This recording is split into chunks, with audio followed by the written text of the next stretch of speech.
Explicit content is found in this episode. Listener discretion is advised. Welcome back to the True Crime Fan Club podcast. I'm your host, Lainey.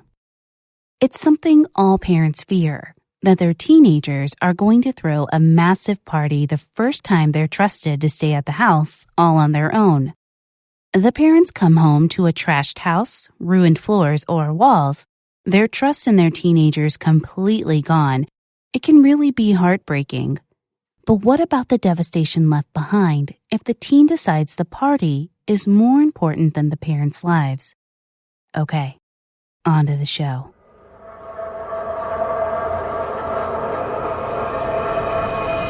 In 2011, the Hadleys lived at 371 Northeast Grander Avenue in Port St. Lucie, Florida. Blake and Mary Jo had been married for 25 years and had two sons, Ryan and Tyler. Ryan, 23, was 6 years older than Tyler, 17. Ryan had moved to North Carolina in the early summer months of 2011, leaving Tyler at home with their parents. Blake and Mary Jo had moved to Port St. Lucie from Fort Lauderdale 24 years before, where they had immediately joined the St. Lucie Catholic Church. They remained active and prominent members of the church until their deaths. Reverend Mark Saryi, pastor at St. Lucie Catholic Church, where Blake and Mary Jo attended, said the couple was quiet and unassuming. Mary Jo was an elementary school teacher with the St. Lucie County School District. The last 6 years, she had been educating at the Village Green Environmental Study School. She had apparently had weight loss surgery at one time based on comments online, which stated that her decision to have the surgery helped inform someone else to have the surgery. Parents of Mary Jo's students said that she had a lot of patience and met her students at their level. She encouraged them to find something to care about to focus their studies on. Mary Jo was described by colleagues as being an excellent voice for her fellow teachers to administrators. Her brother-in-law, Mike Hadley, described her as a kind, caring, beautiful school teacher beloved by her children and her kids in school. Blake Hadley worked for 30 years as a plant operator for Florida Power and Light. Brian Nichols, a co-worker of Blake's for 15 or 20 years, described Blake as quiet and gentle without a mean bone in his body. Nichols said he had the largest hands he had ever seen. When Blake Hadley had visited cousins in Indiana in the late 60s or early 70s, he had never seen snow. He made snowballs, and his dad brought ice so he could take the snowballs home and throw them at his friends. Tyler was known to have issues beginning at age 10. Mary Jo had taken Tyler to Dr. Willard, their pediatrician since infancy, for symptoms of depression and anxiety. Dr. Willard stated that Tyler had been born premature, weighing 3 pounds 10 ounces, resulting in an incubator stay for a month. During the visit at age 10, Dr. Willard prescribed Prozac and later prescribed Zoloft. Dr. Willard said that Tyler's parents never reported any violent or suicidal tendencies while on the medications. Mary Jo herself suffered from depression and was concerned that Tyler was following suit, so she always remained mindful of his symptoms and behavior. She had him take human growth hormones in middle school to help with his self-esteem because of his small size. Tyler also suffered from bulimia during his teen years. Other family members said of Tyler that he was very loving but often withdrawn and that he was a loner. They stated that he quit projects after starting them because he did not feel he was good enough. Tyler had allegedly dropped out of St. Lucie Centennial High School, but had taken some classes at Indian River State College. Also, he had reportedly been involved in a vehicular accident in June 2010, where he had struck and injured a child who had been walking down the street. He was driving a vehicle registered to his father. The family of that child was suing the Hadleys for $15,000. After incidents with marijuana, Tyler's family had him evaluated by Dr. Nay Andujar, a Port St. Lucie psychiatrist. Tyler was placed in a medium-level mental health program for a month in the summer of 2011. This program used group, individual, and family therapy, as well as antidepressants for treatment. He was prescribed the drug Celexa. His last session was July 15, 2011. During this last session, Tyler expressed no signs of suicidal or homicidal thoughts to Andujar. According to Andahar, Tyler had reported sleeping better and reported feeling less anxious. However, a group therapist from that day said that Hadley was frustrated and angry on July 15, 2011, due to a fight he had with his parents. There had been a false positive for methamphetamines on a home drug screening, and his father had accused him of using the drugs. On the night of July 15th, the Hadley family had dinner at a steakhouse with extended members of the family for a birthday celebration. Present at the dinner were his maternal grandparents, his uncle Sam DiVittorio Jr., and cousin Kelly Reynolds. Kelly said that everything seemed normal. His grandmother Maggie DiVittorio later recalled that on the way home, Tyler complained of a headache, but when his grandmother tried to rub his head, he told her, "No, that hurts." Mary Jo put her hand over his head and said they would get him some aspirin when they got home. As his grandmother was getting out, he hugged her and said, "I love you, Grandma." That would be the last time she would see Mary Jo and Blake alive. At 9:40 a.m., on the morning of July 16, 2011, in Facebook messages with a friend named Matt, Tyler is asked, "Did you do it?" And Hadley replies, "No, but I'm gonna." Matt says, "Bet, you really should now. Do it." Tyler replied, "Don't worry, I am. Then I'm having a party." At 1:15 p.m., July 16th, Tyler posted on Facebook, "Party at my crib tonight. Maybe." At approximately 5 p.m. on July 16th, Tyler Hadley brutally murdered both of his parents. At 8:15 p.m., July 16th, Hadley posted on Facebook, "Party at my house. Hit me up."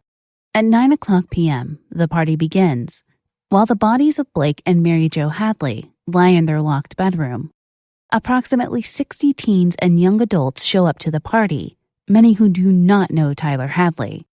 Tyler told many people at the party that his parents were out of town in many different locations.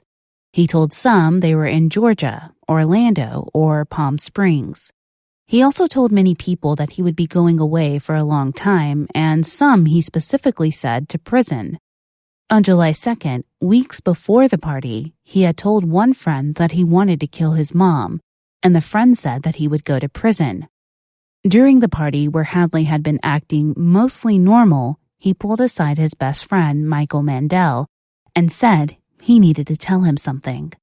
The two went into the garage where Hadley confessed to Michael that he had killed his parents that afternoon. Michael at first did not believe Tyler, so Tyler pointed to a bloody footprint on the floor. He explained that first he'd taken his parents' cell phones away so they couldn't call for help. He then put on boots, gloves, and a jacket before he began the attacks. Tyler then told Michael he stood behind his mother, Mary Jo, for 5 minutes while she sat at the computer. In his hand, he was holding a framing hammer and finally swung it and struck her in the head. She screamed, "Why?" then screamed, "Ow, ow." He continued to strike her until she fell on the floor. Hearing her screams, his father, Blake, entered the room.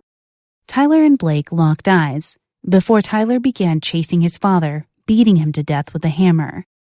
Tyler said that his dad did not try to fight back and just said, "Tyler, don't do this." Michael told Tyler he wanted to see the bodies, but Tyler put him off and said wait until after the party. Michael wasn't satisfied, so he went inside to see for himself. He saw what looked to be blood in various parts of the house, on baseboards, the computer keyboard, and on door frames. He went to Blake and Mary Jo's bedroom and had to push the door open with some force. There, he saw a grisly sight: Blake's leg under a pile of trash.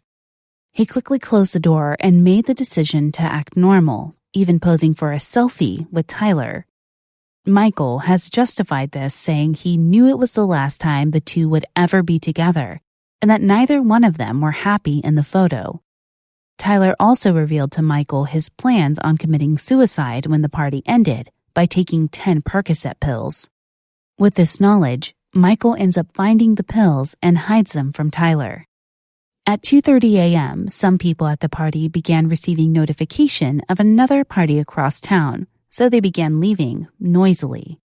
One of the neighbors, Rianne Wallace, called in a noise complaint to the police. When they arrived at the home, Tyler turned out all the lights and made all the partygoers hide in his room. Since it appears the party had ended or was winding down, the police did not stay long. Tyler was upset, though, that the party had ended so soon. The party across town ended up being a false alarm. The girl who was allegedly hosting it was actually in bed. At 4:24 a.m., Michael Mandel calls Crime Stoppers in Orlando anonymously to report the murders. At 4:40 a.m., Tyler posts again on Facebook, "Party at my house again. Hit me up."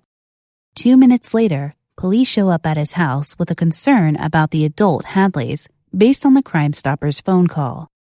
When Tyler answered the door to police, he was frantic and very talkative and dressed all in black. Police noted that he had a blank stare with very large pupils. He explained to officers that his parents were in West Palm Beach and then declined to let them in. Officers made entry anyway, out of concern for the parents. The home was in disarray with trash, mostly alcohol bottles, scattered everywhere. One bedroom had 18 empty beer bottles on the bed. At the third bedroom door the officers came to, the door was locked from the inside. Tyler told officers it was his parents' room and he did not have a key. An officer noted what appeared to be blood on the doorframe, baseboards, and a piece of furniture, so they forced the doorknob so that the door opened. The first thing they noticed when they looked inside was blood and bloodstains on the floor and sheets. In the room, they noticed dining room chairs, a coffee table, picture frames, clothing, and towels in a pile. Under that pile, they found the bodies, face down, with towels wrapped around their heads. Between the bodies of his parents was a 22-inch framing claw hammer with a waffle pattern on the head. This waffle pattern matched marks found on the victims' backs. At 7:57 a.m., July 17, 2011, Tyler Hadley is interviewed by police at the Port St. Lucie Police Department. At 6:45 p.m., police began executing search warrants for the Hadleys' home. They also execute warrants to swab Tyler for DNA and take pictures of him for cuts and scratches. At 10:30 p.m. that night, Tyler is arrested on 2 counts of second-degree murder, the most serious charge they can pursue without convening a grand jury. At this time, Tyler is moved from the St. Lucie County Juvenile Assessment Center to the St. Lucie County Jail. The judge denied bail for Tyler.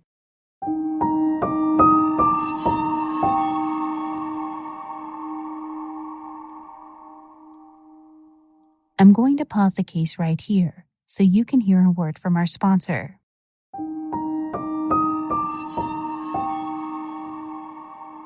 The murder of 2 beloved citizens by their own child shocked the residents of Port St. Lucie. Adding to the shock was another murder the next day in Pembroke Pines, 100 miles away. This one was also committed by a son, killing his adoptive mother. Gerald Belmont, then 21, was arrested for brutally beating to death his adoptive mother, Natalie, who was 43. This scared the population into thinking it was an epidemic of parricide, the crime of killing your parents. Traditionally, psychiatrists say parricides are committed by single males who live at home, who probably have undiagnosed psychiatric disorders. These murders are usually excessively violent, with a sharp or blunt object as a weapon. William Weitz, a Boca Raton forensic psychologist who had experience in childhood crime, said the murder of the Hadleys were classic parricides, saying, quote, "These were very brutal, hands-on, and personal." Parricide, despite what the media depicts, is rare and academic studies are scant. However, Dr. Sarah West and Dr. Mendel Feldscher published a study in 2010 in Current Psychiatry. They concluded that mental illness is present in many cases and 86% of parricide cases are committed by males. The killings are almost always committed at home, often in bedrooms. Tyler Hadley had murdered his parents, then moved their bodies into their bedroom. The residents of Port St. Lucie took the murders of the Hadleys to heart, and many used it as a teaching tool for their children. Robin Goldberg, who at the time had daughters aged 8 and 11, decided to let her daughters watch news segments about the murders as a lesson in drug use. She told her daughters, quote, "See, Don't do drugs, they change somebody. Tom Hayes, another resident of Port St. Lucie, whose sons were teenagers in 2011, discussed the Hadleys' murders over dinner. His son Sean, at the time 18, knew about the party at the Hadleys, but had no way to get there. It was one of 3 parties he was invited to that night. The young people of Port St. Lucie have often complained there is nothing to do in the city of 150,000. They use parties, weed, alcohol, and prescription drugs to pass the time, and often call their hometown Port St. Lucie or Port St. Lousy. However, these types of complaints had no bearing on the Hadley murders. Tyler Hadley did not kill his parents out of boredom. In the days following the murders, Jason Maerke, a neighbor of the Hadleys, told reporters that Tyler Hadley's eyes were blank and expressionless. He said that Tyler was sneaky and emotionless. Another neighbor, Rhianne Wallace, the one who had called the noise complaint in, said Tyler on TV looked nothing like the kid who grew up next door, playing basketball or football with his dad, laughing as they had to move out of the street to let her drive by. These and many other neighbors and friends were left reeling in the days and weeks after the attacks to make sense of what happened. But justice knows no such leisure. In August 2011, Judge James McCann restricted media and public access of files for the Hadley case so that widespread media coverage would not damage Tyler's ability to receive a fair trial. Mark Harley, public defender assigned to the case, noted that within 24 hours after the 911 call was released by the state attorney's office, thousands of media outlets around the world and every single newspaper in Florida were running the call. In September 2011, a grand jury was convened to review the evidence to see if the charges could be upgraded from second-degree murder to first-degree. A grand jury's primary role is to determine whether sufficient evidence exists to justify indicting an accused individual. By issuing an indictment, the grand jury in effect says there is probable cause a crime has been committed and that the person accused committed the crime. A grand jury must consist of between 15 and 21 persons. At least 12 grand jurors must agree to indict an individual. Grand jurors usually perform 5 to 6 months of intermittent service. Historically, grand juries hear evidence, deliberate, and vote in secret. During the September 14, 2011 grand jury, an autopsy report was submitted by Dr. Roger E. Middleman, Chief Medical Examiner for the 19th Judicial Circuit. In his report, he stated that Blake Hadley received 65 blunt trauma injuries, soft tissue bruising, and massive skull fractures. Blake suffered a broken humerus, or an upper arm bone, left radius, thicker of the 2 lower arm bones, and left tibia, the thicker of the lower leg bones. Mary Jo suffered at least 35 blunt trauma injuries. The grand jury listened to evidence for 4 hours, but reached a decision in 15 minutes. They did agree to upgrade the charges from second-degree murder to first-degree murder. While in the St. Lucie County Jail awaiting trial, all letters to and from Tyler were copied and given to the state attorney's office as possible evidence in the case. Once they were given to the public defender's office, they became public record. On October 4, 2011, Tyler received a note from Mike and Cindy Hadley, an uncle and aunt on his father's side of the family. There was a picture of his mother included. The note read, "It is October 4th, 2011. Do you know what today would have been? Your mom's 48th birthday. It is a very sad day for us. We will never be able to wish her a happy birthday again. If you're going through hell, keep going." On October 11, 2011, Tyler wrote a letter to his maternal grandparents which read, "I ruined a lot of people's lives, and I can't seem to forgive myself. I find myself crying a lot too, because of the guilt. Every day I beg for forgiveness and ask God not to send me to hell. I just can't get rid of all of this guilt." He also wrote, "I wish I never started taking all that damn pill, and none of this would have ever happened." It is believed that damn pill that Tyler refers to in his letter is Celexa, which he had been prescribed in the summer of 2011, although others believe that it was the recreational drugs he took that caused him to murder his family. Meanwhile, As he wrote of guilt to his maternal grandparents and dealt with the anger his father's side of the family had towards him, he was also signing autographs in jail. Tyler had given his fellow inmate, Justin Toney, an autograph signed, "I don't know if you're a fan, but you should be. It's Hammer Time." Tyler then signed his name. Hammer Time was a reference to the MC Hammer song You Can't Touch This from the 1990s. Tyler had several nicknames in jail, including Hambo, Hammer, and Bam Bam. Tyler continued to write letters to friends and family members, telling them he prayed he would get a good plea bargain from the state attorney. He wrote Michael Mandel that he had found God and wanted to be a priest when he got out of jail. He also told Michael that he would put him on the jail visitor list when he turned 18. The two would turn 18 just within days of each other. Michael Mandel on December 7th and Tyler Hadley on December 16th. On November 7th, 2011, police investigating a possible burglary witnessed 3 adolescent males go behind the Mandel home. When Michael Mandel would not open the back door, the police forced their way in. 2 of the 3 boys surrendered, but the third ran. Officers pursued this teen, and when he was caught, a struggle ensued. Police said Michael Mandel began to fight and shout obscenities, so they charged him with resisting arrest.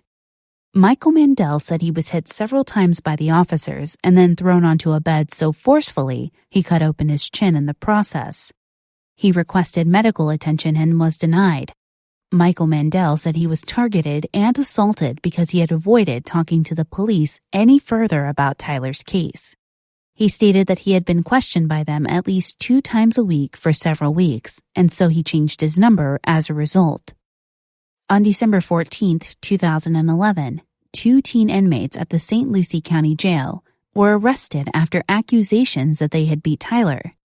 The 2 inmates, Woodson Flurine and Michael Garofalo, beat Tyler on December 1st, which was caught on security video. Other inmates distracted guards so the attack could occur. The 2 inmates were charged with felony battery by a person detained in jail. The incident stems from Tyler promising Woodson cake and cookies for his birthday, then eating them himself.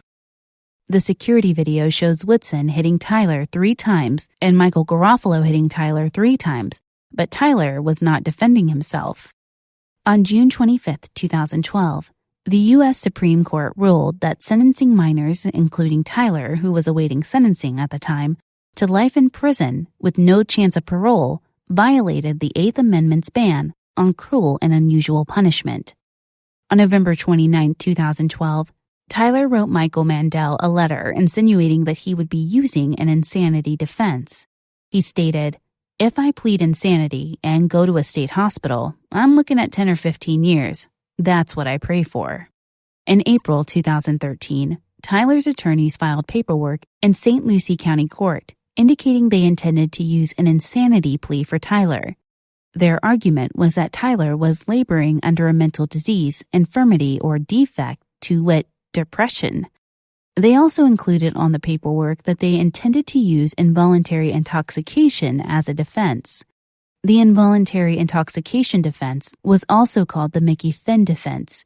A claim of involuntary intoxication can be used in Florida to absolve a defendant of culpability of crime. According to Fort Pierce attorney Michael J. Kessler, a defendant can be completely relieved of his responsibility if he can prove that through involuntary intoxication, he was temporarily, legally insane at the time he committed an offense. There are several ways you can be involuntarily intoxicated, such as if you become intoxicated by accident, through the fault of another person, by your own mistake, or if you have an unexpected reaction to a medication or drug that causes you to commit a crime. Tyler said he had 18 beers and 3 ecstasy tablets the day of the murders.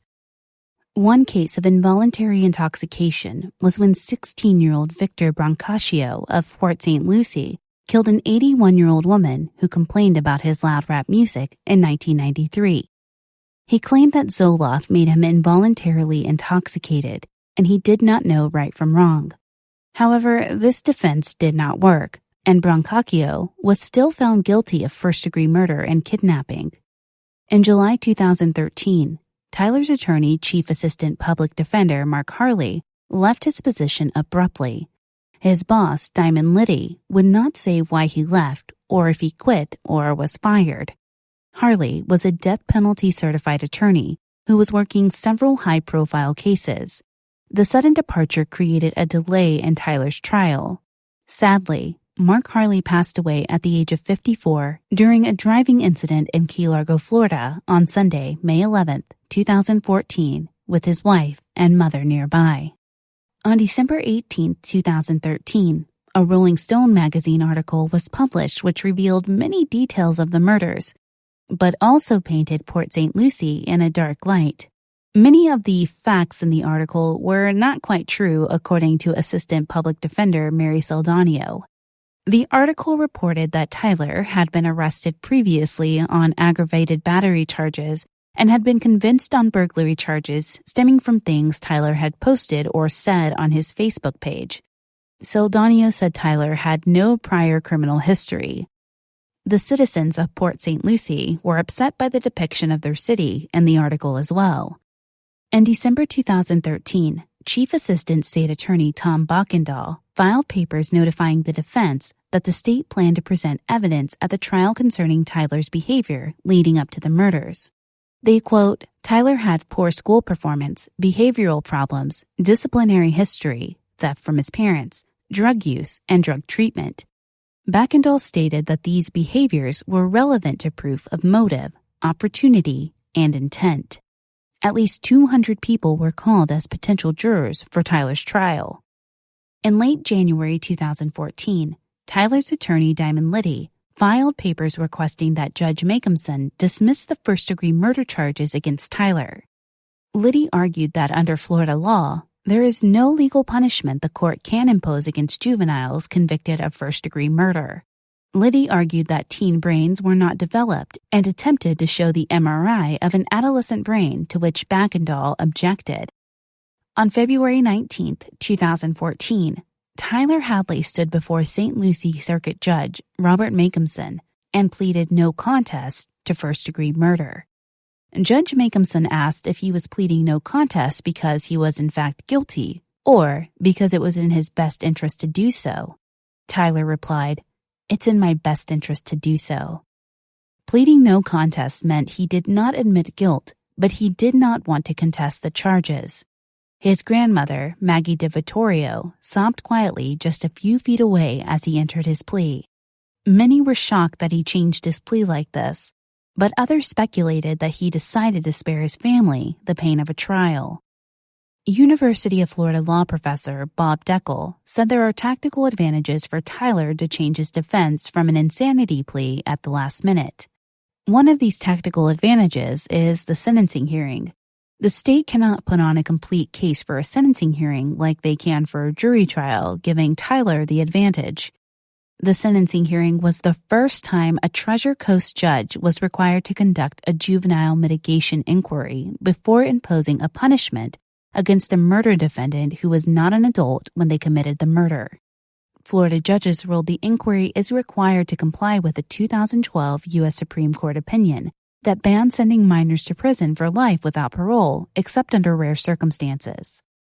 Shortly before the sentencing hearing began, Tyler openly apologized to his family for the first time. He spoke for 86 seconds saying, "I'd like to direct this to my entire family, everyone, all of you. I know it's hard to understand, and you can't begin to explain what happened. I can't apologize or make amends for the horrible acts I have done, that I have committed. Not a single day goes by that I don't think about my parents or my whole family and how they've been affected by this. I don't expect forgiveness, and I know that they will forgive me, but I realize it took away a son, a father, a mother, a sister, a brother, and 2 friends. And I just want everyone to know I am truly sorry for the acts I committed. I love and care deeply for all of them. That's all I have." Bockendahl called Tyler a cold-blooded killer and lobbied for a life sentence in prison. He said, "This is not a youthful act of indiscretion. This is a cold-blooded, planned murder." Tyler's aunt pleaded for mercy, asking the judge for punishment less than life in prison. Kelly Reynolds, Tyler's cousin, said that they pray he will be rehabilitated so he can be with them again. Tyler's uncle and brother both wanted him to receive life in prison. Maggie DeVittorio cried before the court as she said she visits Tyler frequently in jail because she loves him. She had donated almost $10,000 to his jail account between his arrest in 2011 and his sentencing in 2014. She also said he never felt like he had a friend and that he was never good enough. He just always felt like he was a step below everyone else. She said she knew Tyler took medication for acne, depression, a thyroid condition, and growth hormones. On her first attempt at testifying, Maggie DeVittorio was overcome with emotion and a recess had to be called. Kathleen Heidi, an expert witness called by the defense, specializes in youths who kill their parents. She testified that in July of 2011, when Tyler used a claw hammer to bludgeon his parents to death, he was suffering from a multitude of symptoms stemming from his depression. This led to intrusive thoughts about slaying his parents, then killing himself.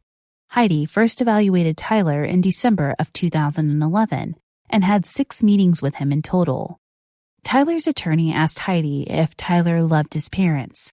Heidi replied absolutely he did and does. Liddy asked, how could Tyler kill the people who loved him the most? Heidi replied, you can see this boy is having significant mental health problems. Heidi identified numerous factors that would have contributed to his homicidal behavior, including severe depression, the inability to care for others, and obsessive thoughts. When questioned by prosecutors, Heidi agreed Tyler had lied to mental health experts and might have done so to manipulate findings. Backendahl repeatedly questioned whether statements Tyler had made were lies, particularly concerning his drug use and hearing voices before the murders. He also repeatedly said Tyler was smart and angry and therefore could manipulate doctors. Heidi maintained Tyler was severely depressed the day of the killings. Judge Makehamson asked Heidi what Tyler expected to happen after he killed his parents. Heidi replied that he didn't plan on having a future. He was intending to commit suicide after the murders. When asked for proof of suicide, she related all the friends he had told of his plans of suicide. However, Makehamson said Tyler killed his parents, had a party, then planned another. What are her thoughts on that? She replied that Tyler was really disturbed. Dr. Wade Myers, Brown University psychiatrist who specializes in child and forensic psychiatry, conducted a psychiatric evaluation of Tyler. He said Tyler, at 17, had a severe mental illness caused by depression and obsessive thoughts of self-harm and murdering his parents. Tyler had a long history of using antidepressants and anti-anxiety medications. He could have had Celexa in his system, which could have worsened his homicidal thoughts. Alcohol could have made it even worse. Tyler told Myers he had once considered killing his parents with a pair of garden shears, a hatchet, and a kitchen knife. Backendahl asked Myers if Tyler lied to him or manipulated his responses. Myers said he saw no clinical proof of that. Gregory Landrum, Hobe Sound psychologist who testified last, disagreed that Tyler had a major depressive disorder.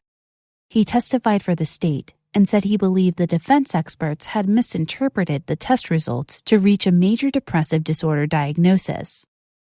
On March 20th, 2014, Judge Makehamson sentenced Tyler Hadley to 2 life sentences without the possibility of parole for the first-degree murders of his parents, Blake and Mary Jo Hadley, on July 16, 2011. He was transferred to a receiving center in Orlando, Florida on Friday, March 21, 2014, where he awaited his corrections assignment. In 2016, Tyler appealed his sentence under the 2012 Supreme Court ruling that sentencing a juvenile to life without the possibility of parole violates the Eighth Amendment. After another sentencing hearing in December of 2018, Tyler was once again sentenced to life. The sentence includes an automatic review after 25 years, which begins from 2011. This review will focus on whether a life sentence is still appropriate given his conduct and behavior in prison. Tyler is currently housed in the Okeechobee Correctional Institution. His brother Ryan is married and has written a book about the horrific acts that ripped his family apart. The book is titled 1,000 Fireflies: Living in the Aftermath of My Parents' Murders. In 2012, Ryan donated some of his inheritance to Habitat for Humanity in Port St. Lucie. The money was used to renovate a foreclosed home, and the home was dedicated to Blake and Mary Jo. Okay, fan club members, as I conclude this episode, my one question to you is, how will you sleep tonight? Thank you for listening. If you enjoyed this episode, please be sure to leave us a positive review on Apple Podcast or your podcast player of choice. It really does help us out. You can find us on most social media platforms, Twitter at TCFCPod, Facebook.com/TCFCPodcast. You can also find us on Instagram, TCFC_podcast. And of course, our website is truecrimefanclub.com. If you have an episode request, send us an email, tcfcpod@gmail.com. Music for the show and audio engineering for the show was provided by Nico at We Talk of Dreams. Check him out on Twitter at We Talk of Dreams or wetalkofdreams.com. Content warning at the top of the show was provided by Tyler Allen, host of the Minds of Madness podcast. This episode was written and researched by Suzanne St. John. While you're waiting for the next episode, check out some of my pod friends' shows.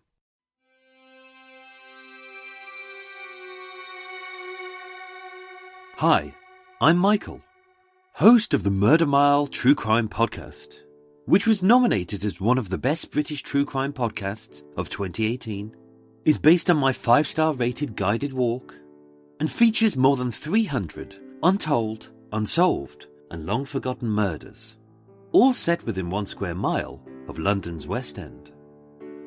So if you love hearing about new cases for the first time, old cases through a fresh pair of ears, and classic cases with a twist, all researched using the original declassified police investigation files, written using first-hand accounts, and recorded using authentic sounds from the murder location itself, then Murder Mile is just for you. Download the Murder Mile True Crime Podcast on iTunes, Acast, or your favourite podcast platform every Thursday. Thank you for listening, and stay safe.